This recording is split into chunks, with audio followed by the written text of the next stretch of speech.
Good morning students, today we are going to study unit kinematics and today we are going to start chapter motion in a plane. Okay, now let us start with the first question. If Q is the angle between two vectors, then the resultant vector is maximum when value of Q is A part is 0 degree, 90 degree, 180 degree, same in all cases. Okay, तो question देखिए आपको क्या given है. If Q is the angle between two vectors, अगर आपको दो vectors given है और उनके बीच में जो एंगल है that is Q, then the resultant vector is maximum. तो जो उन दो वेक्टर्स का रिजल्टेंट निकलेगा वो मैक्सिमम कब होगा, जब आप जो वैल्यू ले रहे हैं Q की वो 0 होगी या 90 होगी या 180 डिग्री होगी या सेम होगी सारे केसेस में. So now here let us suppose the two vector here is one is A and other is B. Okay, अब देखिए रिजल्टेंट क्या निकलता है दो वेक्टर का. हमारे पास रिजल्टेंट का फॉर्मूला होता है that is equal to A square plus B square plus 2AB cos theta. A square plus B square plus 2AB cos theta. 2AB cos theta. तो अब यही बात हो रही है कि यहाँ पर जो एंगल है वो इन्होंने क्या कंसिडर किया है, Q कंसिडर किया. यानी यहाँ पर जो एंगल है वो आपका Q है. ठीक है, तो ऑब्वियस सी बात है Q जो एंगल है, यानी यहाँ पर जो फॉर्मूला में थीटा है हमारा, वो कब मैक्सिमम आता है. देखिए थीटा की वैल्यू कब मैक्सिमम आती है, कॉस थीटा आपका मैक्सिमम होता है, दैट इज़ कॉस थीटा कब आपका 1 होता है. मैक्सिमम वैल्यू जो कॉस थीटा की आती है वो 1 पे आती है. और वहाँ पर थीटा की वैल्यू क्या होती है आपके पास, तो थीटा की वैल्यू होती है आपके पास 0 डिग्री. ओके, तो कॉस थीटा जो है वो मैक्सिमम वैल्यू 1 देता है. मैक्सिमम वैल्यू 1 कब आती है, जब थीटा क्या होता है आपके पास, थीटा की वैल्यू होती है 0, क्योंकि कॉस 0 आपका क्या होता है 1. ठीक है, तो यहाँ पर जो Q है उसको, जो थीटा है उसको हमने किससे एज्यूम किया है, Q. ठीक है, तो वैल्यू ऑफ Q इज़, तो वैल्यू ऑफ Q यानी थीटा की वैल्यू आपकी कब मैक्सिमम होगी, जब आपका Q की वैल्यू क्या होगी, 0 होगी. ठीक है, सो your option A is correct. ठीक है, तो यही पूछा गया था क्वेश्चन में कि अगर Q जो है वो दो वेक्टर्स के बीच का एंगल है, तो जो रिजल्टेंट है उसकी वैल्यू मैक्सिमम कब आती है. ठीक है, तो रिजल्टेंट की वैल्यू मैक्सिमम तभी आती है जब कॉस थीटा आपका 1 होता है. कॉस थीटा 1 होगा, इसका मतलब थीटा कितना होगा, 0 डिग्री. और यहाँ पर जो थीटा है उन्होंने क्या कंसिडर किया है, आपका Q कंसिडर किया. ठीक है, और अगर हम बात करते हैं रिजल्टेंट की वैल्यू की, वैसे यहाँ रिजल्टेंट की वैल्यू नहीं पूछी है, अगर आपसे पूछी हो तो आप क्या कर सकते हो, फिर वैल्यू सब्स्टिट्यूट कर सकते हो. देखिए यहाँ पर कॉस थीटा 1 हो जाएगा, तो ये वैल्यू आपकी 1 आ जाएगी. तो आपका रूट के अंदर क्या बच जाएगा, A square plus B square plus 2AB cos theta, जो कि आपका फॉर्मूला होता है A प्लस B का होल स्क्वायर. ओके, तो आपका रिजल्टेंट क्या आ जाएगा, रूट में A प्लस B का whole square. And this root and this square cancel out, तो आपके रिजल्टेंट की वैल्यू क्या आ जाएगी, A प्लस B. ओके, तो अगर आपसे रिजल्टेंट पूछते हैं तो आप रिजल्टेंट भी बता सकते हो कि रिजल्टेंट की वैल्यू आपके पास क्या आती है, A plus B. Okay, now let us move to the next question. Now ये second question is the angle between the direction of I cap and I cap plus J cap is, option is given 90 degree, B is given 0 degree, 45 degree, 180 degree.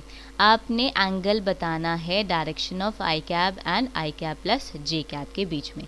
देखिए अगर आपको angle बताना हो तो आपके पास formula क्या होता है. देखिए तो उसके लिए हमें क्या निकालना पड़ता है, उसके लिए हमें पता होता है फॉर्मूला वेक्टर्स का. देखिए अगर हम बात कर रहे हैं, हमारे पास दो वेक्टर हैं और उनका डॉट प्रोडक्ट है. अगर एक वेक्टर A है और दूसरा वेक्टर V है, जब इसका हम डॉट प्रोडक्ट निकालते हैं तो हमारे पास क्या आता है, that is equal to magnitude of A, magnitude of B, और साथ में आपका आ जाता है मल्टीप्लाई बाय कॉस थीटा. ठीक है, तो ये होता है आपका फॉर्मूला. ठीक है, कि अगर हम बात करते हैं दो वेक्टर के डॉट प्रोडक्ट के, तो वो आता है आपके पास magnitude of a, magnitude of b, साथ में कॉस थीटा। अब हमें एंगल निकालना है, तो एंगल के लिए हमें क्या निकालना होगा, तो एंगल के लिए कॉस थीटा हम निकाल देंगे, ये आपका डिनोमिनेटर में चला जाएगा। तो कॉस थीटा का हमारे पास फॉर्मूला क्या आ जाएगा, cos theta will be equal to A vector dot B vector upon magnitude of A vector B vector. ठीक है, तो ये आपका मैग्नीट्यूड आ जाएगा ए और बी का। तो हम उससे किसको कैलकुलेट कर लेंगे, एंगल को कैलकुलेट कर सकते हैं। Okay, now let us start. अब देखिए यहाँ पर फर्स्ट बात करें तो एक आपको आई कैप दे रखा है और दूसरा आपको क्या दे रखा है, I cap plus J cap. तो लेट अस सपोज कि जो आपके पास ए वेक्टर है that is I cap, okay, और जो बी वेक्टर है वो हमें कितना गिवन है, I cap plus J cap. तो B vector is equal to I cap plus J cap. Okay, now let us start. First of all we will find magnitude. सबसे पहले तो हम मैग्नीट्यूड निकाल लेते हैं। तो आपका ए वेक्टर का मैग्नीट्यूड क्या आ जाएगा, तो हम मैग्नीट्यूड निकालते हैं। तो जो भी आपके आई कैप का कोफिशिएंट होगा, इसके पास कोफिशिएंट क्या है आपका 1, ऑब्वियस सी बात है, तो क्या आ जाएगा रूट ऑफ 1 का स्क्वायर, जो कि आपका कितना आता है 1। ठीक है, तो मैग्नीट्यूड ए का तो आगे आपके पास 1 है। वैसे ही बी का मैग्नीट्यूड कैलकुलेट कर लेते हैं। तो बी का मैग्नीट्यूड आपके पास क्या आ जाएगा, इसका कोफिशिएंट है आपके पास 1 और जो जे का कोफिशिएंट है वो भी कितना है 1। तो इसका मैग्नीट्यूड आपके पास क्या आ जाएगा 1 का स्क्वायर प्लस 1 का स्क्वायर, तो दैट इज इक्वल टू कितना आ जाएगा आपके पास 112। तो इसका मैग्नीट्यूड आपके पास आ जाएगा √2। हमारे पास दोनों के मैग्नीट्यूड भी आ गए, दोनों के वेक्टर्स भी आ गए। Now let us find dot product. ठीक है, तो डॉट प्रोडक्ट क्या होता है आपके पास, अगर हम ए वेक्टर डॉट बी वेक्टर करते हैं, ओके, तो सबसे पहले हम डॉट प्रोडक्ट निकाल देते हैं, उसके बाद हम इस फॉर्मूले में क्या कर देंगे, सब्स्टिट्यूट कर देंगे। तो now let us find dot product. तो डॉट प्रोडक्ट क्या हो जाएगा, ए की वैल्यू है आपके पास आई कैप, तो आई कैप का डॉट प्रोडक्ट हम किसके साथ कर देंगे, बी के साथ। बी का वेक्टर है आपके पास आई कैप प्लस जे कैप। तो let us find dot product. Dot product क्या हो जाएगा आपके पास, देखिए जब हम सेम सेम का डॉट प्रोडक्ट करते हैं तो उसकी वैल्यू आती है आपके पास 1। जैसे आई कैप डॉट आई कैप, तो ये आपके पास 1 होता है। वैसे ही जे का जे के साथ भी 1 होता है, के कैप का के कैप के साथ भी 1 होता है। लेकिन जब हम डिफरेंट के साथ डॉट प्रोडक्ट करते हैं, जैसे आई का जे के साथ करते हैं, जे का के साथ करते हैं, तो हमारा क्या आता है आंसर, वहाँ पर 0 आता है। ओके, तो ये बात ध्यान में रखिएगा। तो यहाँ पर सबसे पहले जब हमने आई कैप का आई कैप के साथ किया तो हमारी वैल्यू क्या आ गई 1। ठीक है, जब हम dot product of I cap plus J cap के साथ डॉट प्रोडक्ट करेंगे, आई कैप डॉट जे कैप, तो हमारे पास क्या आ जाएगा 0 आ जाएगा। ठीक है, तो 1 + 0 कितना होता है 1, तो ये आ गया आपका ए वेक्टर डॉट बी वेक्टर। अब आपके पास डॉट प्रोडक्ट निकल गया दोनों का, डॉट प्रोडक्ट कितना आ गया आपके पास 1। तो अब हमारे पास डॉट प्रोडक्ट भी है, ए का मैग्नीट्यूड भी है और बी का मैग्नीट्यूड भी है, तो यहाँ पर हम उसको सब्स्टिट्यूट कर देंगे। Let us substitute. तो यहाँ पर आपकी वैल्यू कितनी आ जाएगी, cos theta will be equal to, dot product है आपका 1, ठीक है, और दोनों का मैग्नीट्यूड, तो इसका मैग्नीट्यूड 1 है और इसका मैग्नीट्यूड √2 है, तो 1 × √2 क्या हो जाएगा √2। ठीक है, तो आपके कॉस थीटा की वैल्यू क्या आ गई √2। अगर कॉस थीटा आपका √2 है, 1/√2 है, तो ऑब्वियस सी बात है कॉस को कॉस इनवर्स निकाल देंगे, तो थीटा की वैल्यू क्या आ जाएगी, कॉस इनवर्स ऑफ 1/√2। या फिर आप सिंपली कह लीजिए कॉस थीटा की वैल्यू आपकी 1/√2 कब आती है, जब थीटा आपका क्या होता है 45 डिग्री। तो यहाँ से थीटा की वैल्यू आपके पास क्या आ जाएगी 45 डिग्री आ जाएगी। Okay, so your answer C will be correct. In this way you will find this type of question. तो आपको अच्छे से पता होना चाहिए कि कैसे हम एंगल निकालते हैं। एंगल निकालने के लिए हमारे पास क्या फार्मूला होता है, that is A vector dot B vector dot product निकालेंगे दोनों वेक्टर्स का और उनके मैग्नीट्यूड के साथ डिवाइड कर देंगे, तो हमारे पास कॉस थीटा की वैल्यू आ जाएगी, वहाँ से हम थीटा की वैल्यू को निकाल लेंगे। ठीक है, now let us move to the next question. A particle has an initial velocity 3i cap plus 4j cap and an acceleration of 0.4i cap plus 0.3 j cap, its speed after 10 second is। देखिए आपको question क्या given है कि एक particle है जिसका initial velocity आपको given है और उसकी एक्सेलरेशन आपको गिवन है, ओके, और आपको उसकी स्पीड कैलकुलेट करनी है आफ्टर 10 सेकेंड, ठीक है। और आपके पास option is given 7, this is √2, 7√2 units, 7 units, 8.5 units, 10 units, okay. Now let us start our question. तो देखिए हमें निकालना है आपका स्पीड, ठीक है। तो हमारे पास फॉर्मूला क्या होता है, according to equation of motion. Equation of motion के अकॉर्डिंग हमें क्या पता होता है कि v किसके इक्वल होता है, v वेक्टर आपका इक्वल होता है, that is equal to u vector plus a t। यही होती है हमारे पास first equation of motion, that is v is equal to u plus a t, ठीक है। तो अब देखिए हमारे को जो दिया हुआ है, इन्होंने क्या दिया हुआ है, initial velocity is given, means ये हमें क्या दिया हुआ है, u गिवन है। तो हमें u जो है वो कितना गिवन है, that is 3 i cap plus 4 j cab, okay. Next हमें एक्सेलरेशन कितना गिवन है, acceleration is given 0.4 i cap plus 0.3 j cab, okay. अब नाउ ये वैल्यूज़ आप पुट कर दीजिए इस इक्वेशन में और सॉल्व करिए, ठीक है। अगर हम इस इक्वेशन में इसको पुट करते हैं तो क्या हो जाएगा आपका, v vector will be equal to 3 i cap, ठीक है, इनिशियल वेलोसिटी की जगह हमने वैल्यू डाल दी, plus 4 j cap plus acceleration is given, कितना गिवन है हमें acceleration, 0.4 i cap plus 0.3 j cap और मल्टीप्लाइड बाय किसके साथ है, t के साथ, और t हमें कितना गिवन है टाइम, दैट इज 10, टाइम हमें कितना गिवन है 10, ओके। नाउ सॉल्व इट और आपको आंसर मिल जाएगा, ठीक है। तो इफ़ यू विल सॉल्व, तो ये तो है आपका 3 i cap plus 4 j cap plus, यहाँ से आपका कितना आ जाएगा, दिस विल बी 10 इंटू 0.4, तो कितना हो जाएगा आपके पास, 4 हो जाएगा आपके पास, 4 i कैब, ठीक है।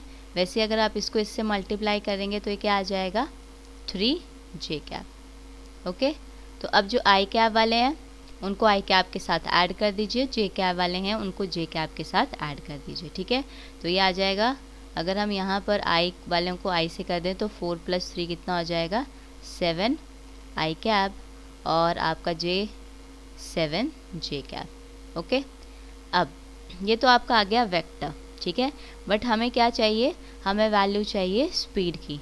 तो ऑब्वियस सी बात है हमें मैग्नीट्यूड निकालना पड़ेगा, तो मैग्नीट्यूड निकालना पड़ेगा तभी तो हमें स्पीड की वैल्यू मिलेगी, क्योंकि स्पीड जो होता है उसमें सिर्फ और सिर्फ आपका क्या होता है, मैग्नीट्यूड। तो let us the value, find the value of magnitude. तो मैग्नीट्यूड की वैल्यू कैसे निकलती है, जब हम इसके कोफिशिएंट का रूट निकाल देते हैं, ठीक है, इसका स्क्वायर करके रूट। तो आपका i का कोफिशिएंट था 7, आपका j का कोफिशिएंट था 7, ठीक है। तो ये कितना आ जाएगा आपका, दिस विल बी 7 7 का क्या होता है आपके पास 49 प्लस 49, ठीक है। तो यहाँ से आपका कॉमन क्या आ जाएगा 49, दिस विल बी 49, अंदर क्या बच जाएगा 1 + 1, ओके। अब देखिए यहाँ पर इसको हम यहाँ सॉल्व कर लेते हैं, ये है हमारे पास √49 1 + 1, ठीक है। तो ऑब्वियस सी बात है अगर आप 49 को बाहर निकाल देंगे रूट के तो आ जाएगा 7 और अंदर क्या बच जाएगा आपके पास √2, ओके। तो ये आ गया आपका 7√2 units answer, okay. So your option A is correct. आपका कौन सा ऑप्शन करेक्ट है, ए ऑप्शन करेक्ट है, okay. Now let us move to the next question. Now let us discuss question number 4th. The coordinates of a particle moving in xy plane at an instant of time t, x equal to 4t square, y equals to 3t square. The speed of the particle at that instant is 10t, 5t, 3t, 2t. Okay. अब देखिए आपको question क्या given है कि जो coordinates हैं particle के जो कि एक्स वाई प्लेन में मूव कर रहे हैं किसी इंस्टेंट टाइम टी में आर, वहाँ पर आपको x की वैल्यू दे रखी है 4t स्क्वायर और y की वैल्यू दे रखी है 3t स्क्वायर। तो आपने स्पीड निकालनी है उस पार्टिकल की एट दैट इंस्टेंट, ठीक है। तो कितनी होगी आपकी? For this first let us right कि आपको x क्या गिवन है। x आपको गिवन है 4t स्क्वायर, ठीक है, और y जो है आपको कितना गिवन है, y is given 3t square.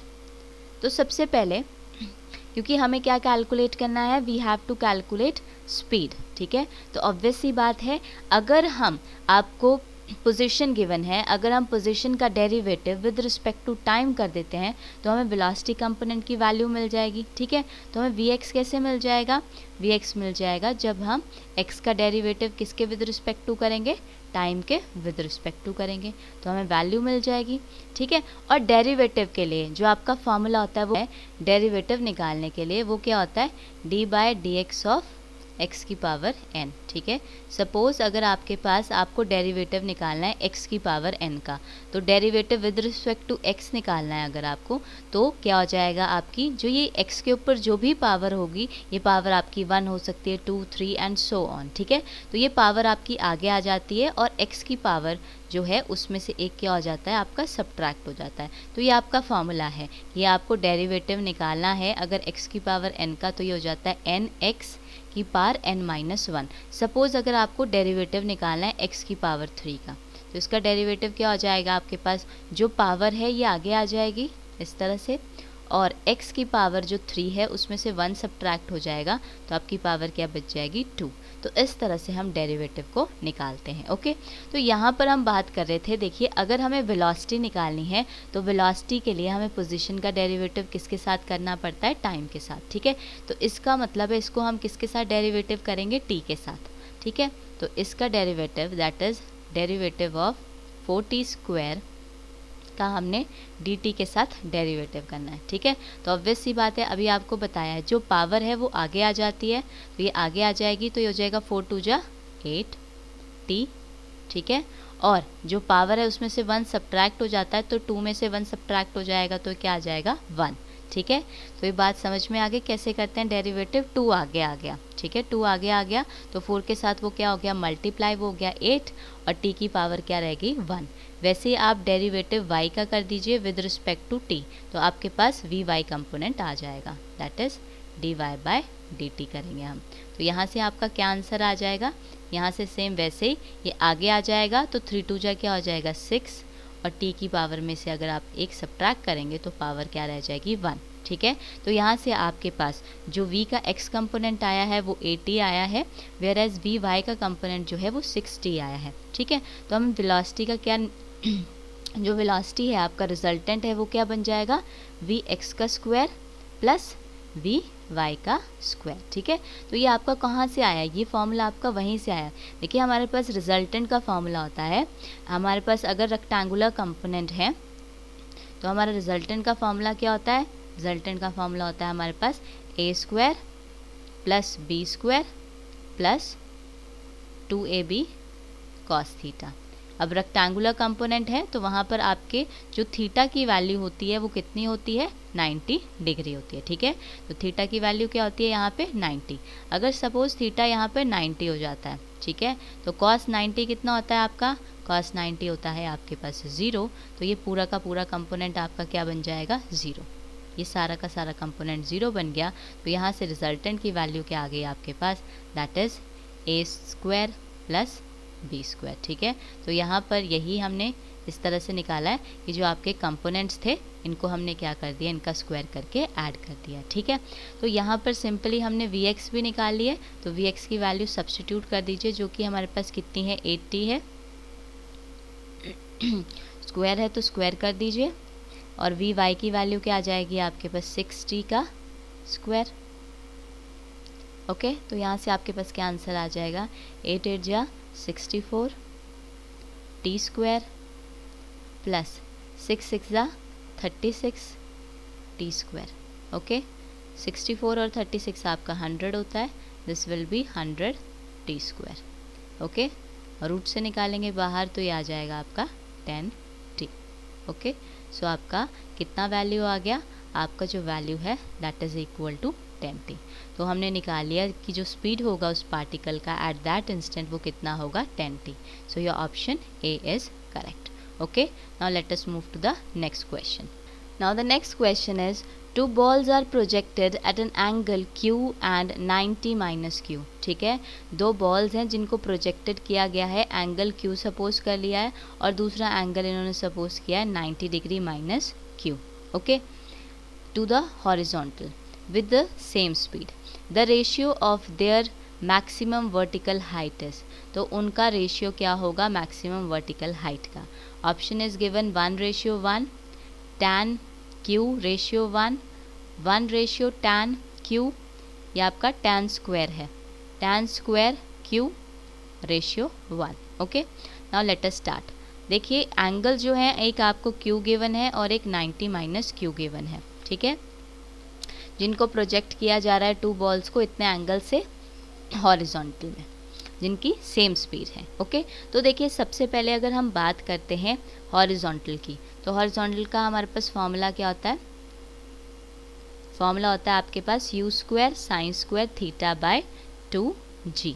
Okay, तो हमारे पास फॉर्मूला होता है u² sin square theta by g। Okay, component की तो हम हॉरिजॉन्टल कंपोनेंट निकाल लेंगे दोनों, एक बार एंगल Q पे और एक बार 90 माइनस Q पे, और उसके बाद उनका रेशियो ले लेंगे। ठीक है, तो हॉरिजॉन्टल कंपोनेंट हो गया आपके पास ये। तो H1 क्या आ जाएगा आपके पास, हॉरिजॉन्टल कंपोनेंट H1 निकाल लेते हैं। H1 आ जाएगा सिंपल आपके पास, that is u² sin square Q upon g। वहीं पर आपके पास H2 क्या आ जाएगा, H2 will be equal to u² sin square 90 minus Q upon g। Okay, अब आपको रेशियो लेना है H1 अपॉन H2 का। ऑब्वियसली बात है दोनों का रेशियो लेंगे आप, तो देखिए ये कंपोनेंट ये तो आपके कैंसिल ही हो जाएंगे, ये g भी कैंसिल हो जाएगा। तो now let us solve the remaining. तो H1 अपॉन H2 क्या आ जाएगा आपके पास, that is sine square Q। Okay, तो इसको आप ऐसे भी लिख सकते हो साइन Q का होल स्क्वायर। वैसे ही आपके पास यहाँ क्या आ जाएगा, साइन 90 माइनस थीटा। ठीक है, साइन 90 माइनस थीटा, थीटा जो है यहाँ पे किससे डिनोट किया, Q से, का होल स्क्वायर। ठीक है, तो अब आपको पता है साइन 90 माइनस थीटा को हम क्या लिख सकते हैं, कॉस थीटा। तो ये आ जाएगा आपका sine Q upon cos Q। Okay, का होल स्क्वायर, दोनों का होल स्क्वायर आ जाएगा। साइन Q अपॉन आपका कॉस Q क्या हो जाएगा, tan Q का होल स्क्वायर। ओके, तो यहाँ पर ये क्या आ जाएगा आपका अपॉन 1, तो ये आ जाएगा आपका tan स्क्वायर Q अपॉन 1, जिसे आप क्या लिख सकते हो, ये दोनों किस में आ गए, रेशियो में। तो ये आपका आंसर आ गया tan square Q ratio 1। Okay, तो यही आपका जो है रेशियो है मैक्सिमम वर्टिकल हाइट का, that is tan square Q ratio 1। So your option D will be correct। Okay, now let us move to the next question. Now the next question is, two bullets are fired horizontally with different velocities from the same height, which will reach the ground first। अब देखिए question क्या कह रहा है कि दो bullet को horizontally fire किया गया विद डिफरेंट वेलोसिटीज, उनकी वेलोसिटीज क्या है, डिफरेंट है, from the same height, which will reach the ground first. तो ग्राउंड जो है पहले कौन पहुंचेगी, slower one, faster one, both will reach simultaneously, it can not be predicted. Okay, अब देखिए यहाँ पर क्या कहा गया है कि सपोज कोई हाइट है आपकी, let us take this as building, यहाँ से आपने सेम हाइट से दो, आपके पास क्या है, दो गन्स हैं, let us take this as gun 1, ठीक है, एंड ये आपकी गन 2 है। दोनों गन में से हमने क्या बुलेट को क्या किया, फायर किया। Okay, fired bullet. तो सेम हाइट से हम फायर कर रहे हैं, तो देखिए डिफरेंट वेलोसिटी, हो सकता है एक जो हो वो स्लोअर वेलोसिटी के साथ मूव कर रही हो, ठीक है, और सेकेंड वाले की वेलोसिटी क्या हो, ज़्यादा हो, ठीक है। तो यहाँ पर यही कहा गया है कि हमने फायर हॉरिजॉन्टली कर दी, दोनों की डिफरेंट वेलोसिटी है और जो हाइट हमने सपोज की है वो सेम सपोज की है।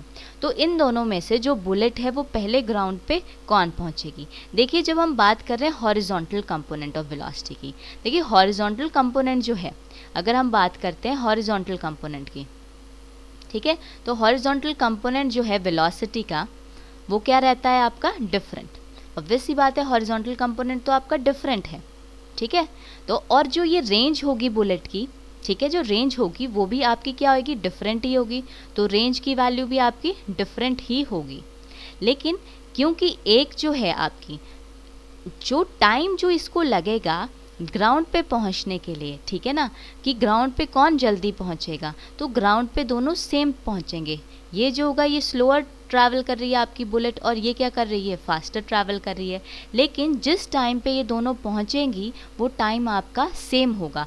बोथ विल रीच साइमल्टेनियसली, दोनों साइमल्टेनियसली पहुंचेगी, क्योंकि जो इनका वर्टिकल कंपोनेंट है वो सेम है और हाइट भी क्या है इनकी, सेम है। सिर्फ और सिर्फ क्या डिफरेंट है, इनका हॉरिजॉन्टल कंपोनेंट डिफरेंट है। तो ऑब्वियस सी बात है, क्योंकि एक फास्टर चल रही होगी तो एक ज़्यादा स्पीड से आपका ज़्यादा रेंज कवर कर लेगी और जो स्लोअर चल रही है वो आपका कम रेंज कवर करेगी। लेकिन ये जो होंगी इकट्ठा दोनों सेम ही टाइम पे नीचे जो होंगी वो ग्राउंड पे पहुंचेंगी, ठीक है। तो दैट इज़ वाई, क्योंकि क्यों पहुंचेंगी, इसीलिए पहुंचेंगी क्योंकि इनको सेम हाइट से जो है वो गिराया जा रहा है, ठीक है, सेम हाइट से क्या किया जा रहा है, फायर किया जा रहा है और इनके वर्टिकल कंपोनेंट क्या है, सेम है, ठीक है। So that is why your option C is correct. Okay, so that is all about for today. If you are having any doubt anywhere, leave the comment below and do like and subscribe our channel. Thank you so much.